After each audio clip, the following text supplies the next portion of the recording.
In today's video, I'm going to teach you how to add Smart Phase Analyzer in TradingView Pro. Before we dive in, make sure you're already logged into your TradingView Pro account and have a chart open. It can be any market or time frame you like. The process is exactly the same.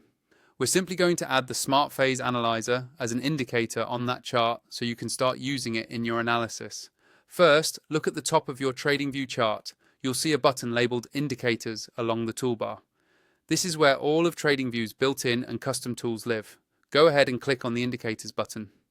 When you do that, a new window will pop up over your chart, showing different tabs and a search bar. Inside this Indicators window, focus on the search box at the top.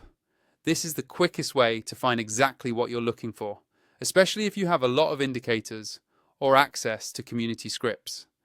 Click once in that search box to activate it and make sure your cursor is blinking there so you know you're ready to type.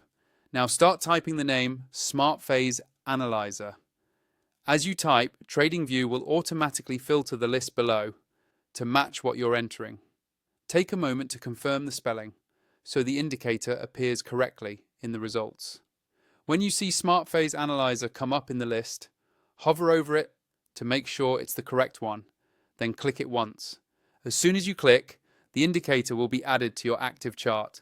You should now see the Smart Phase Analyzer plotted either directly on your price chart or in a separate pane below it, depending on how it's designed. If it doesn't appear right away, double check that you're still on the correct chart and that the indicator is checked or enabled in your indicator list.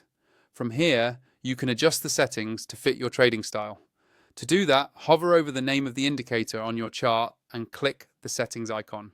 This will open a panel where you can tweak inputs, colors, and visual style. Don't be afraid to experiment a bit. You can always reset to default if needed. Finally, if you're not yet on TradingView Pro, check the description of this video for my affiliate link. Using that link helps support the channel and gives you access to the pro features that you see here, including a smoother experience when working with indicators like Smart Phase Analyzer.